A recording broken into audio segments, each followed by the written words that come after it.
A paz do Senhor a todos. Hoje, lição de número 4, que traz como tema os atributos do ser humano.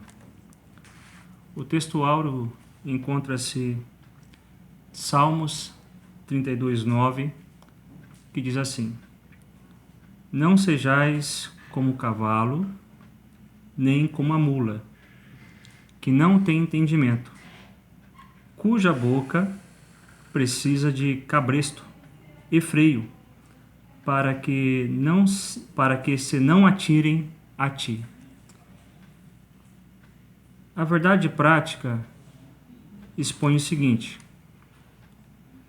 criado à imagem de Deus, o homem é um ser espiritual, racional, livre e criativo.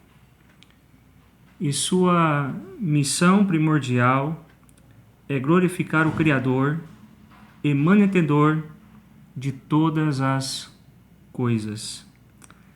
A leitura em sala encontra-se na carta do apóstolo Paulo aos Romanos, capítulo de número 12, do versículo 1 ao versículo de número 10. E é muito importante você, professor, fazer essa leitura juntamente com seus alunos. A lição de hoje, ela traz como ponto de partida os atributos do ser humano, mas o que é interessante? Interessante entendermos não meramente a profundidade desses atributos, mas também de onde que vem a fonte. Foi muito interessante a expressão do autor na verdade prática. Criado à imagem de Deus. Para entendermos sobre os atributos que os homens têm, temos que entender a respeito dessa fonte. Como já aprendemos em Gênesis 1, 28 e 27, aprendemos que fomos criados à imagem de Deus. E Deus, ele é o ponto de partida para entendermos a respeito desses atributos. Quando se estuda teologia,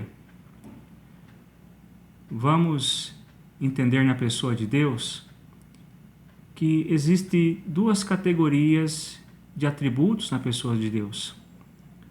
Os atributos incomunicáveis, que são aqueles que pertencem somente a Deus, e os atributos comunicáveis. E que são esses atributos comunicáveis? São aqueles atributos que o Criador ele compartilha com a sua criação, para que vocês possam ter uma ideia. Vamos lá. Alguns atributos incomunicáveis. Deus, ele é um ser independente. Não precisa de ninguém. Deus, ele é imutável. Não muda, infinito, eterno, onipresente, onisciente. Então são alguns atributos que pertencem somente à pessoa de Deus. Mas como a proposta é entendermos o imago Dei, que fomos criados à imagem e semelhança de Deus, e não meramente a semelhança, mas fomos criados para poder representar Deus. Tendo esse ponto de partida, conhecemos alguns atributos que Deus ele compartilha a sua criação. São inúmeros. E a proposta da lição é expor 5 desses atributos. Primeiramente, a espiritualidade, depois a racionalidade, a sociabilidade, a liberdade, o trabalho e a criatividade.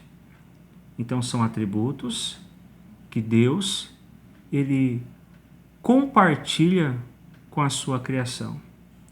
Embora o pecado ele distorceu, distanciou, transformou aquilo que era tão bonito, aquilo que era tão belo, entendemos que em Deus podemos alcançar esses atributos. Vamos lá? O primeiro atributo da lição, e é o primeiro ponto da lição, fala a respeito da espiritualidade. Assim como Deus, Ele é espírito, nós somos seres espirituais. Temos uma espiritualidade. Isso faz parte do caráter, faz parte desse atributo, dessa qualidade do ser humano. Tomás de Aquino, em suas 5 vias, ele se dedica, dizendo que o homem é um ser religioso.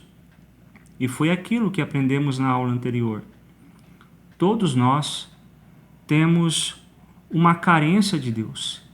Esse mesmo Deus que soprou o fôlego da vida sobre nós. Diferentemente dos animais, somos seres que temos uma espiritualidade avançada.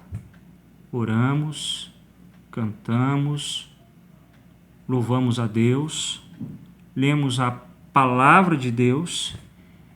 Porém, como eu já expressei na introdução, o pecado ele teve a capacidade de distorcer essa imagem de Deus. Através do pecado, nos tornamos mortos espiritualmente falando, em nossos delitos.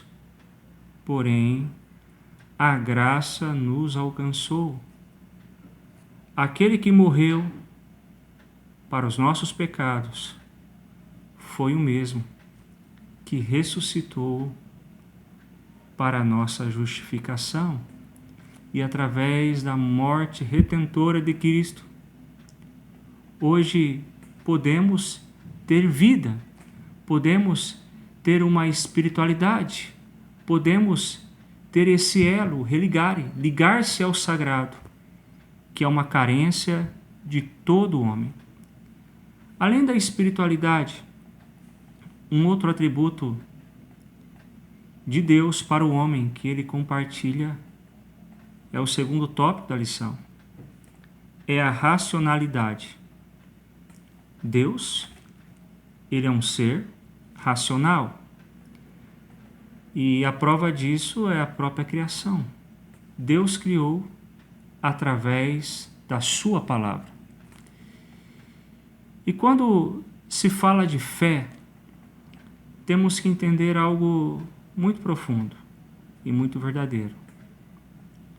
A nossa fé, querido aluno ou querido professor, ela não se baseia em sentimentos. A nossa fé se baseia na razão. O saudoso escritor John Stott, ele nos deixou uma obra rica a respeito disso. A obra famosa, Crer também é pensar. E a razão, ela faz parte da natureza humana, do caráter humano e também da espiritualidade. Porque eu sei em quem eu creio. Eu creio na palavra porque eu fui convencido de maneira racional na encarnação, na ressurreição e do elo, que é Jesus Cristo, que nos leva a Deus. Por isso, essa racionalidade, ela anda em harmonia com a espiritualidade. É espiritual também. E o autor, dentro desse tópico, tópico de número 2, falando a respeito da racionalidade humana, ele vai trabalhar o culto racional, que é o texto base da lição. E quando se fala do culto racional, temos que entender que ele não se limita meramente em 2 horas. O culto racional, ele é um culto diário. É um culto de 24 horas. Porque através do Espírito de Deus que habita em nós, através da certeza que temos em uma fé genuína, temos a convicção que em todo tempo estamos diante do sagrado. E isso não é uma questão de sentimento. Isso é uma questão de crer. É algo mais profundo relacionado à fé. Como o apóstolo Paulo, ele expressa na sua primeira carta aos Coríntios, que a nossa fé está centralizada em quem? Está centralizada na pessoa de Jesus Cristo. Ele é o centro da nossa fé. E Paulo nos diz que a cruz de Cristo é escândalo, é vergonha para os judeus. E na mesma proporção, é loucura para os gentios. Mas essa mesma cruz, ela é poder de Deus.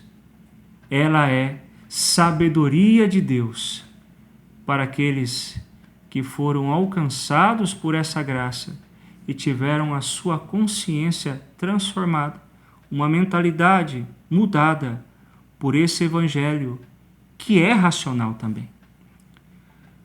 O terceiro ponto da lição, o autor ele vai expor a respeito de um outro atributo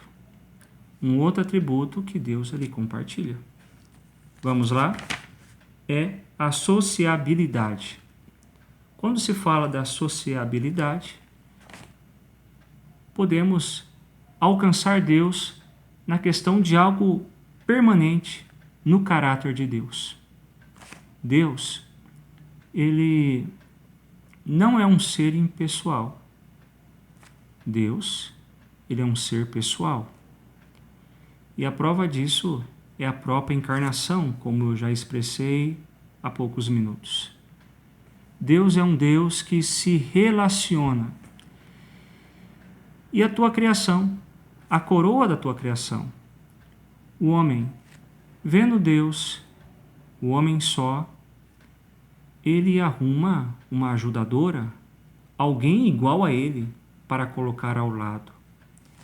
O salmista, ele expressa no Salmo 68:6 que Deus é aquele que pega o solitário e constitui a ele uma família. E tendo isso como base, o Deus Criador, ele não nos criou como ilhas, mas também nos criou como seres que se relacionam.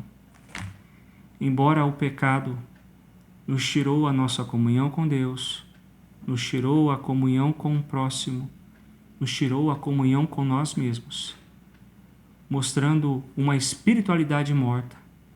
Em Cristo, através da sua obra, através do seu sacrifício, através da ressurreição, podemos evidenciar essa comunhão, tanto com Deus, essa comunhão com o próximo e essa comunhão com a gente. E quando se fala do ser social, Deus ele constitui famílias. Foi assim, Adão e Eva.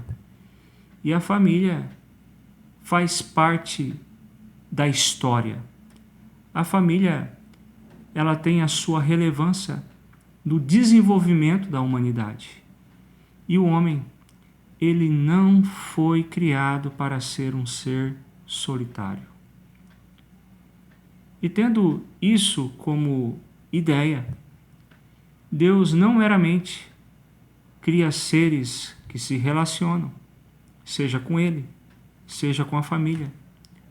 O próprio Jesus, Ele estabelece a sua igreja, aonde os lavados e remidos pelo sangue de Jesus se relacionam.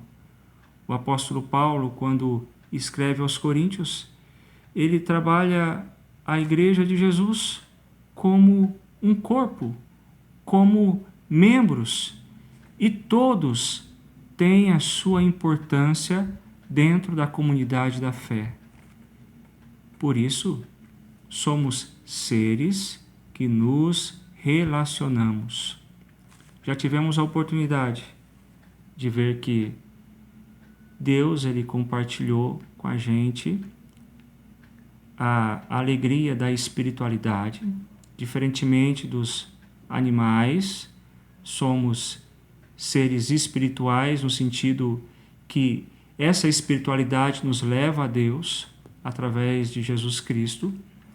Tivemos a oportunidade também de expor essa diferença entre os animais, porque somos seres racionais.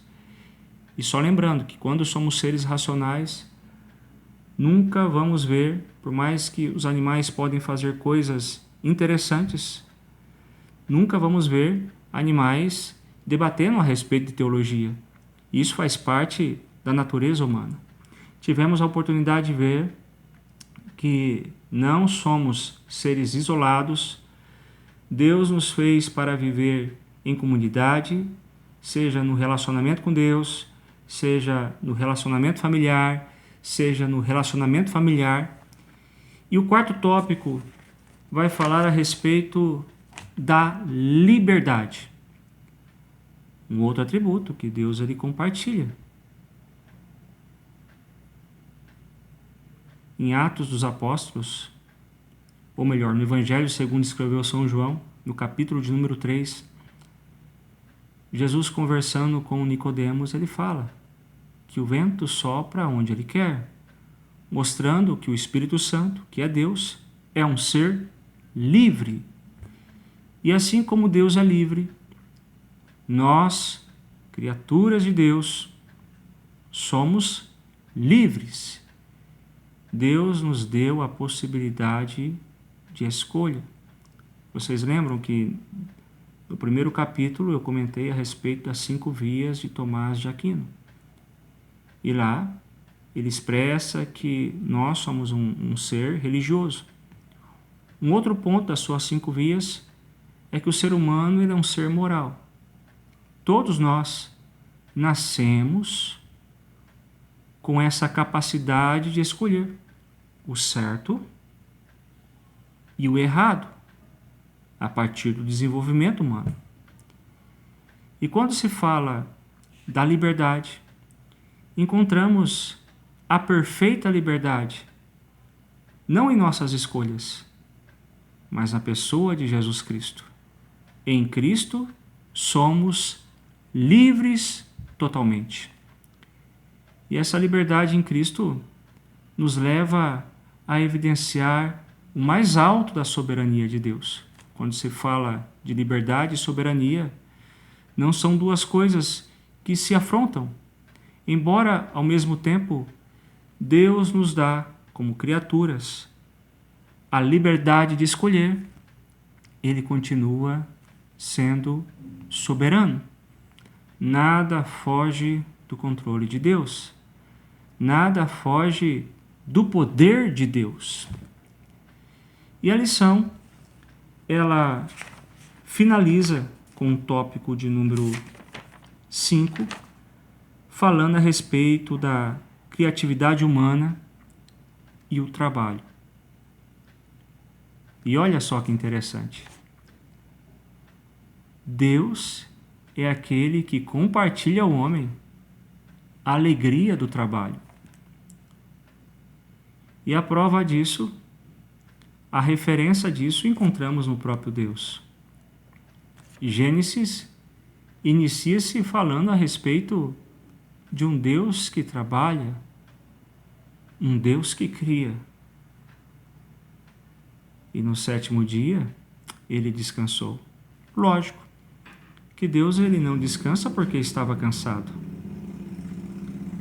pois Isaías expressa que ele não cansa e nem se fadiga.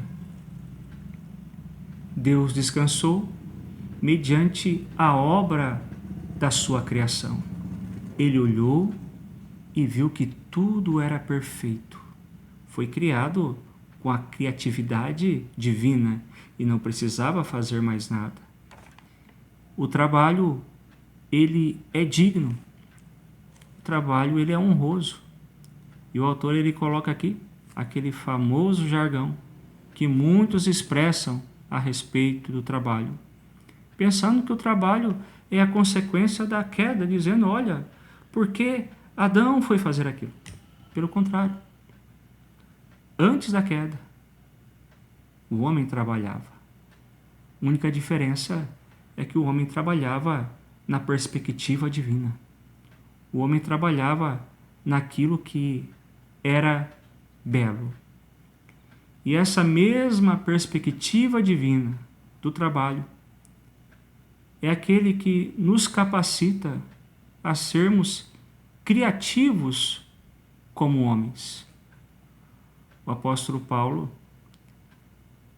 ele expressa que, porque dele, Deus é a fonte de toda a criatividade.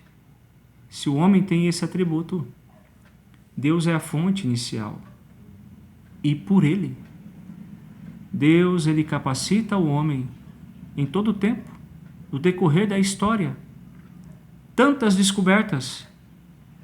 Porém, essa criatividade, ela tem um propósito maior. E qual que é o propósito? O louvor do nome de Deus.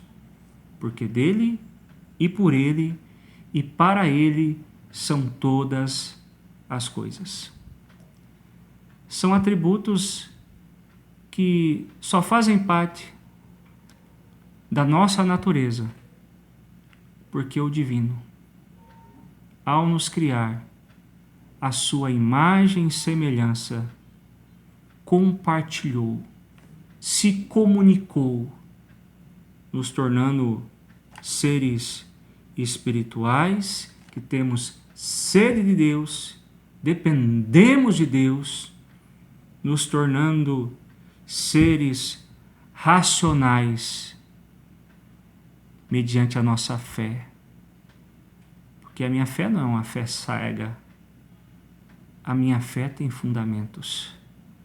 E o fundamento da minha fé se encontra na pessoa de Jesus Cristo.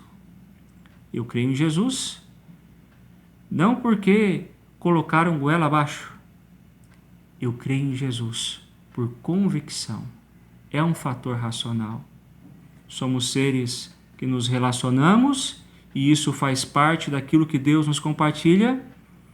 Somos livres. Livres para fazermos nossas escolhas. Lógico que Paulo, ele tratando de um assunto muito interessante no capítulo 14 aos Romanos, falando a respeito de comer carne ou deixar de comer carne, ele expressa aqueles irmãos que um dia todos nós estaremos na presença de Deus. E lá receberemos, e lá evidenciaremos as nossas escolhas também. Somos livres, mas que possamos ser livres para amar a Deus. Também entendemos, através dessa lição, professor, que o trabalho é algo que Deus compartilha e através desse compartilhar que é tão sagrado, como os puritanos acreditavam, e eu também acredito, evidenciamos a criatividade de Deus em nós. Que Deus abençoe a todos, em nome de Jesus, e que possam ter assim uma excelente aula. Que o Espírito Santo possa direcioná-los e que seus alunos possam evidenciar essa alegria que Deus nos deu como presente, que Deus compartilhou a cada um de nós. Boa aula!